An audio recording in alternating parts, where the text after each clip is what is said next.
Hi, Sian here for BBC Learning English. There are signposts everywhere. Today in this masterclass, we're going to look at ways you can use signposting when you're speaking.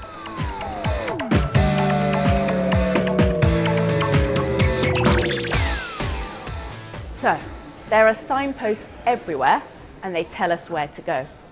But did you know that when we're speaking, we use signpost words and phrases to help direct the listener? These are called discourse markers. They help connect what we're saying and tell the listener what information is coming up. They'll help you sound more fluent and help you understand native speaker conversations. Listen to my telephone call this morning. I use 8 different discourse markers. Can you hear all 8? You know, I was hosting an amazing dinner party last night. Well, actually, it was a complete disaster. I burnt the meat, people arrived when I was still cooking.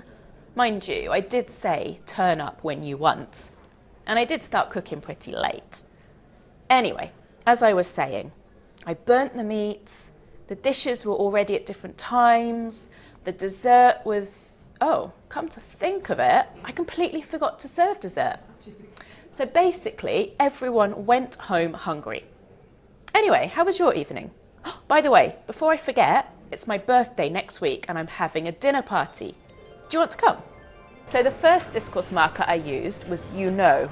We use this to say, I'm going to tell you some information that you already know. You know, I was hosting an amazing dinner party last night. The second one I used was actually. We use this when we're about to give some surprising information or correct some information. So actually, it was a complete disaster.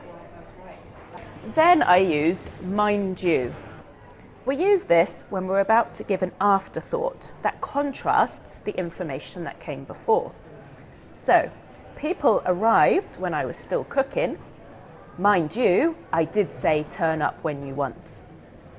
The next discourse marker I used was anyway, as I was saying.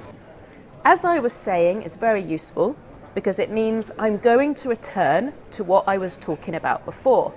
So, as I was saying, I burnt the meat. This is a previous topic. Then I use the discourse marker, come to think of it. We use this when you've just remembered or thought of something as you're speaking. So, oh, come to think of it, I completely forgot to serve dessert. I'm remembering this as I'm speaking. Then I used basically. Basically is used to summarize what you're going to say. So basically, everyone went home hungry. The next one I used was anyway.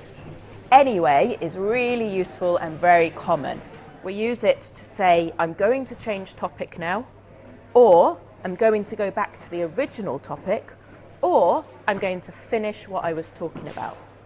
Anyway, how was your evening? And the final one I used was by the way. We use this to say, I'm going to change direction and talk about something that's not connected to the main topic. By the way, before I forget, it's my birthday next week. So basically, that is your introduction to discourse markers. We use them all the time when we're speaking, and come to think of it, when we're writing too. By the way, we have a website, bbclearningenglish.com, where you can practice these and find out more information. Anyway, see you soon. Goodbye.